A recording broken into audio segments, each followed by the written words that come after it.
IB Masters Learning Center and IBMasters.com. And today we're going to look at the third question from the Digital SAT Test 1 Module 2. This is from the Bluebook app, the harder set of math questions. Number 3 reads, if 2 times the quantity 3t minus 10 plus t equals 40 plus 4t, what is the value of 3t?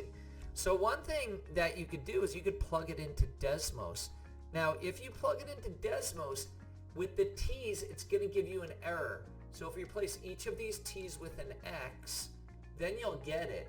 And Desmos it's going to look like it's going to be off screen. So you got to zoom out a little bit. And then you see that x is 20 along this whole line. So if your x is 20, your t is 20, but keep in mind that it's asking for 3t. So that's the first thing that you want to note. Make a note that it's asking for 3t. Make sure you solve for 3t because, so if your t is 20, then your 3t is going to be 60. And that's going to be your answer.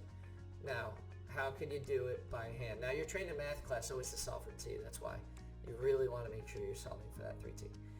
So we've got 2 times the quantity 3t minus 10 plus t equals 40 plus 4t. We got to distribute. We got 6t minus 20.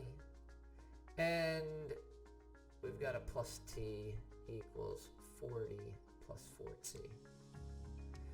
I can combine these two like terms. I get 7t.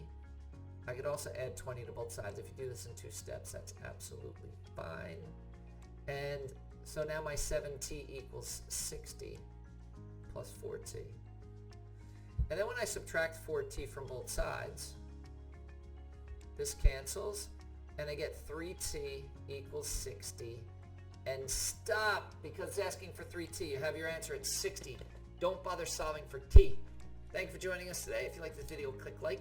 You can share it with someone who has difficulty solving for 3t and not t. If there's any question you'd like to answer from any official PSAT or SAT or ACT, leave that in the comments. I'd be happy to shoot a video on it. Click subscribe so you don't miss anything, and check out that 1-minute video on TikTok. Have a great day.